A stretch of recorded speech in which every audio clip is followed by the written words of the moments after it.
Après 15 minutes d'attente, Dora est enfin prise en charge par Michel, direction le bac. Combien de soins? Vous savez ce qu'il y a dedans ou pas? Je crois qu'il y a la peau des animaux tués, les chats tués. Aïe, aïe, aïe, Michel.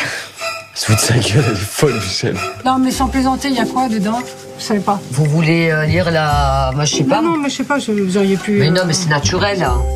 Salut le vieux coiffeur. T'as pas perdu la main, là? Non, toujours pas. Toujours pas, au contraire, on essaye d'être le plus beau possible pour draguer ensemble. Allez Michel, faites taire Lucas avec votre coup de tondeuse. Tu peux faire court, hein, sur la côté, y'a pas de souci. Ça le sabot, alors. Allez. Mais qu'est-ce que tu fais, Michel? Voilà. Ça fait court, là, hein.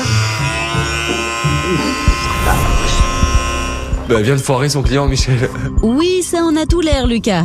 Julien, Oui. vous faites quoi dans la vie? Donc je suis technicien à France Télécom. France Télécom. Vous montez... Qu'est-ce qu'il y a de drôle? Je sais pas, c'est parti sur du moquage. Je tiens tous les jours l'antenne. Je vous remercie. Nous avons un candidat qui s'appelle... Oui, Tony, oui. C'est la marque concurrente la marque aux fruits. C'est-à-dire? Ça, c'est la marque banane. Ne vous inquiétez pas, monsieur le directeur. Tout va bien.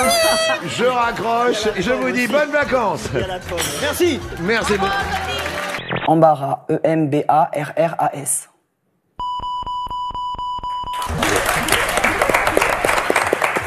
Dans votre grande époque de TF1. Oui.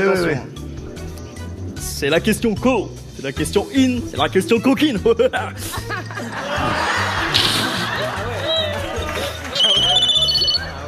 Oui, c'est complètement raté, effectivement, oui. Merci infiniment. Bonnes vacances, monsieur le directeur. Merci. Il vous dit, je déteste faire ça, mais je vais quand même le faire par amour pour toi. Il s'agit de quoi? Hormis les tâches ménagères, c'est pas une question d'amour, c'est une question de fierté. Alors... Merci, tout a été dit, merci, no comment. Ces allusions érotiques échappent à la jeune artiste qui affirme avoir découvert, sur le tard, leur sens caché. Quand je l'ai appris, j'ai eu la honte absolue. Je suis restée chez moi enfermée. Ça m'a vraiment rendu mal. J'étais très mal. J'étais trahie d'une certaine manière par les adultes autour de moi. Elle est au paradis. Donald Trump, partisan de la polémique permanente. En campagne dans le Wisconsin, le candidat républicain a encore une fois critiqué Hillary Clinton sur le deuxième amendement de la Constitution américaine qui assure le droit de porter une arme. Hillary veut abolir le deuxième amendement qui autorise le port d'armes. En plus, si elle nomme de nouveaux juges à la Cour suprême, ce droit pourrait disparaître. Vous ne pourrez rien faire, mes amis. À moins que les défenseurs du port d'armes ne fassent quelque chose, je ne sais pas. À Rio, un bus de journalistes pris pour cible. Ce bus officiel transportait des journalistes accrédités. 2 vitres ont été brisées sous l'impact de balles ou de pierres, selon un journaliste argentin qui se trouvait à bord. L'attaque a eu lieu au pied d'une des favelas les plus violentes de Rio. Après la balle perdue de la salle de presse de l'équitation samedi dernier, c'est le 2e incident du genre. Un peu comme la couleur du bassin olympique de plongeon, qui a viré du bleu au vert dans la nuit. La présence d'une algue a été évoquée, mais pour l'instant, le mystère reste entier.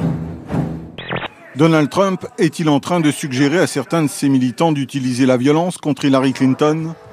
En quelques minutes, ses propos déclenchent une énorme polémique.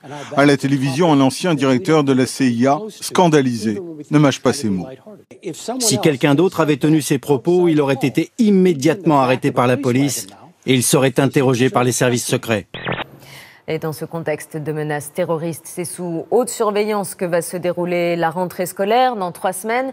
Exercice attentat, sécurisation renforcée, de nouvelles instructions ont été données par le ministère de l'Éducation.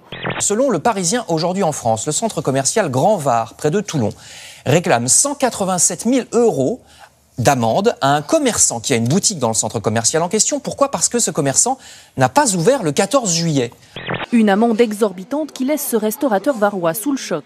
J'en ai eu même les larmes qui me sont arrivées au coin des yeux à savoir si c'était une blague, une erreur.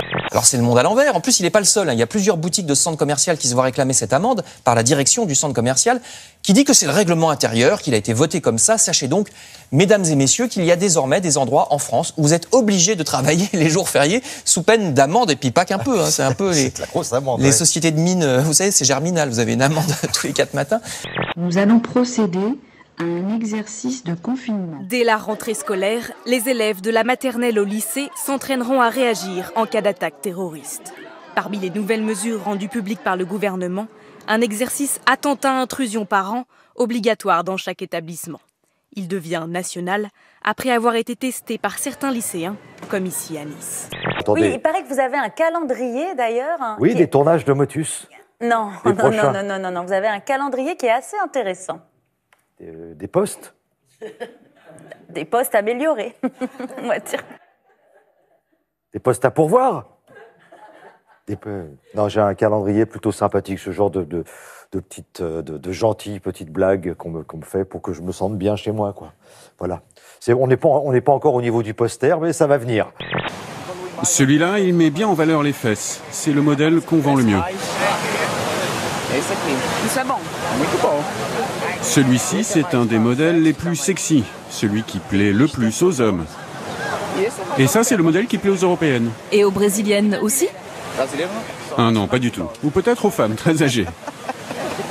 Franchement, on dirait une couche. Mais bon, les européennes, elles aiment. Mais ça nous fait plaisir parce qu'on aime ce jeu. On aime ce jeu, on entend chanter les quilles. Quand elles battent les autres, c'est très joli.